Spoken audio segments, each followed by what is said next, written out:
Bom, gente, vamos mudar de assunto agora. Olha só, o Supremo Tribunal Federal começa hoje o julgamento da lei que obriga os planos de saúde a arcarem com tratamentos fora da lista de referência da ANS, Agência Nacional de Saúde Suplementar. Então, para a gente entender um pouquinho melhor sobre esse assunto, a gente conversa agora com o Rafael Roba, que é advogado especialista em direito à saúde. Rafael, muito bom dia e obrigado por conversar com a gente aqui da Band News TV.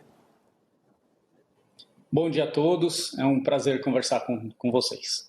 Bom, Rafael, é um assunto extremamente polêmico, um assunto aí que deixa de um lado, né, os planos de saúde, do outro aí todos os clientes, mas de uma forma, falando o bom juridiquês, o plano não pode se negar a pagar um tratamento por não estar no rol da agência? Houve uma grande discussão sobre esse assunto do rol da ANS, né? Que era justamente para definir se o rol ele tem que ser visto apenas como um rol exemplificativo, né? Ou seja, a lista da ANS seria apenas exemplos de cobertura, mas os planos estariam obrigados a cobrir procedimentos que eventualmente não estivessem nessa lista, ou se o rol seria interpretado como taxativo, né? Isso significa que as operadoras cobririam apenas os procedimentos que estão na lista da ANS, os demais procedimentos ficariam excluídos, né? A jurisprudência sempre entendeu que o rol da ANS ele é exemplificativo, mas em 2022 esse assunto acabou sendo objeto de um debate no STJ, né? E o STJ veio na contramão dessa jurisprudência e disse que o rol deveria ser interpretado como taxativo. A partir daí houve a aprovação da Lei 14.454, que incorporou na legislação referente aos planos de saúde a obrigação dos planos de cobrirem tratamentos que estavam fora do rol da ANS, mas desde que sejam tratamentos prescritos por médico, desde que sejam tratamentos com a eficácia reconhecida, né? A gente não está falando aqui de tratamentos experimentais. A gente está falando de cobertura de procedimentos reconhecidos pela comunidade médica como eficazes, como seguros, e que não estão no rol da ANS. Então, hoje, a lei determina que as operadoras devem cobrir tratamentos fora do rol da ANS, desde que não sejam tratamentos experimentais.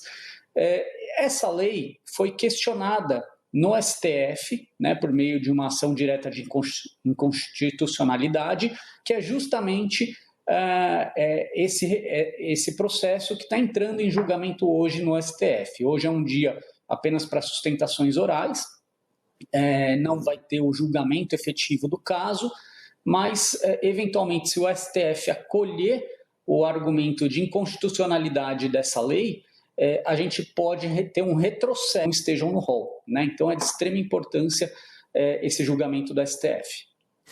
Doutor, inclusive é importante, né, deixar bastante claro isso, né, porque as pessoas, esse tipo de tratamento, vamos dar um exemplo aqui, o tratamento estético não está no rol ali, né, da ANS, muitas pessoas querem fazer ali uma aplicação, botox, enfim, e tenta por meio do plano de saúde. O plano de saúde não cobre isso, mas se conseguir comprovar por meio que aquilo será benéfico à sua saúde, ou precisa, ou até mesmo esse tipo de procedimento será feito aí para evitar algum outro tipo de doença, tudo isso pode ser negociado entre o plano de saúde e o cliente. Há essa margem de negociação ou a ideia é deixar tudo muito bem taxado? Isso pode ou isso não pode?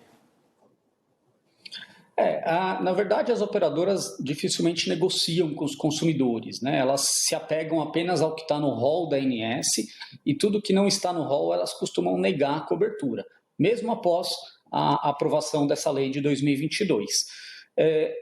Agora, sim, é importante mencionar que a lei dos planos de saúde ela já excluía da cobertura os tratamentos com finalidade puramente estética, os tratamentos experimentais e os medicamentos sem registro na Anvisa, né? Então, quer dizer, a gente não está falando aqui de tratamentos experimentais ou tratamentos com finalidade estética. O que a gente está falando é de procedimentos que são reconhecidos, né, como eficazes, indicados por médicos, mas que por algum motivo ainda não entraram na lista da ANS. E as operadoras, por conta disso, recusam a cobertura, né? Então, a ideia da lei 14.454 é obrigar que as operadoras cubram os tratamentos fora dessa lista, E isso, a meu ver, né, é uma forma adequada de lidar com o assunto, e se o STF eventualmente acolher o pedido das operadoras, a meu ver, a gente vai ter um retrocesso na proteção dos consumidores de planos de saúde,